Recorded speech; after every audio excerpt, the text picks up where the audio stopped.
ellos son más importantes que yo.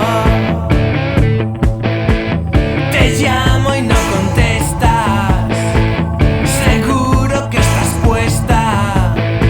Creo que tu problema es un problema sin solución. No sabes qué hacer, no sabes qué hacer, no sabes qué hacer.